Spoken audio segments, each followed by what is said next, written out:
No niin, on the road. Taas mennään. Nyt lähdetään tonne Turkuun päin katselemaan ihan erilaista keikkaa, mitä aikaisemmin on tehty. Eli hybriditilaisuus, paikan päällä ihmisiä sekä linjoilla, mutta tämän erottaa nyt normaalista tilaisuudesta se, että meillä on myös toinen hybriditilaisuus Helsingissä samaan aikaan, tai ei meillä vaan asiakkailla.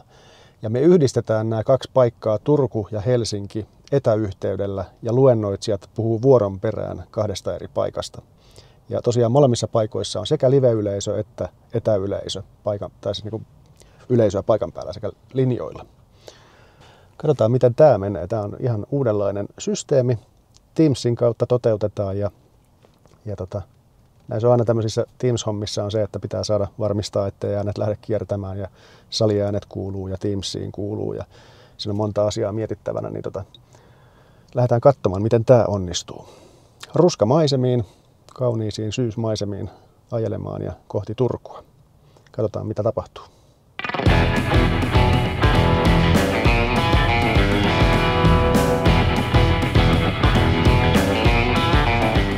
Ja sitten saavuttiin hotellille, eli kävin katsomassa striimauspaikan tuossa äsken, ja sinne pääsee valmistelemaan etuajassa aikaisemmin, mitä luulin, niin tähän tiputan vaan tavarat hotellihuoneeseen. Ruska muuttui kauniiksi, tai kauniiksi sateeksi, mutta tämmöistä tämä on. Ja majoituksen joutuu joskus ottamaan, jos on yön yli keikalla ja haluaa valmistella edellisenä päivänä, tai on 2-päiväinen tapahtuma jossain toisella paikkakunnalla, niin tämä kuuluu asiaan. Jatketaan tästä.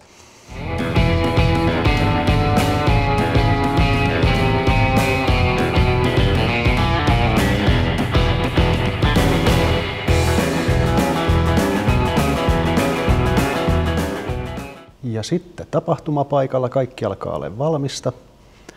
Työpiste on laitettu tällä kertaa tälleen eturiviin, kun yleensä ollaan piilossa vähän sivummassa.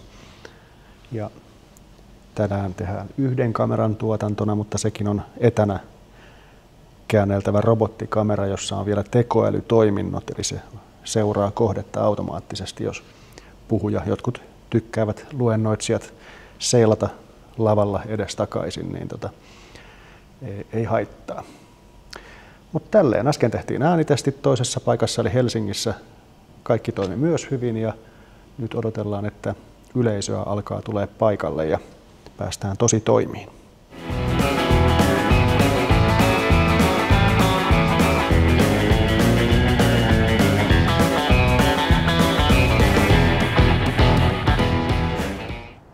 No niin, nyt onkin sitten seuraava päivä siitä tapahtumasta. Jäi siinä purkuvaiheessa tekemättä se loppuyhteenveto videolle, joten teen sen täällä. Oli pakko tulla vähän tänne Ruskaa katselemaan. Oli tosi upea ajaa myös Turusta Helsinkiin tämmöisissä maisemissa. Ja nyt tulin sähköpyöräilemään tänne, koska toi striimihomma on helposti sellaista, että sitä istutaan tunteja autossa. Ja sitten ei mitenkään harvinaista, että 7 tuntia siinä kameran tai striimisetin takana. Eli vastapainoksi on pakko olla tämmöistä vähän jotain luontoa, liikuntaa, hommaa. Mutta se eilinen keikka, se meni kohtalaisesti. Siinä oli omat tekniset haasteensa.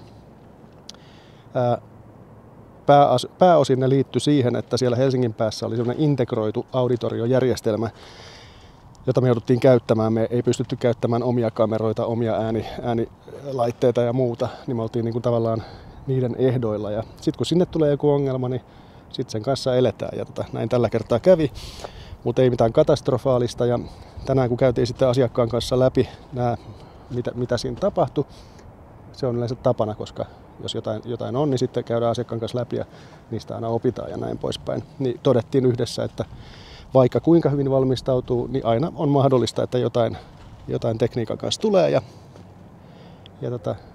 sille ei mitään mahda ja näiden kanssa eletään. Ja nyt sentään ei mitään kauhean pahaa, että kuva ja ääni kulki koko ajan, ei ollut mitään katkoksia ja silleen. Niin tällainen. Vielä tänään tosiaan tapahtuman jälkeisenä päivänä on ollut tämä näiden asioiden läpikäynti ja sitten myös niiden tavaroiden purku. Se on aika usein jää tälleen seuraavalle päivälle. Eli kun sieltä lähdetään, niin vaikka yrittää pakata hyvin ja muut, niin sitten kun ne katsotaan vielä läpi työhuoneella ja laitetaan omille paikoilleen, niin sitä työtä riittää vielä seuraavallekin päivälle. Mutta tällainen oli siis tämänkertainen striimikeikka Sovialla. Kiva kun jaksoit katsella ja yritetään tehdä näitä vielä lisää jatkossakin. Moi moi!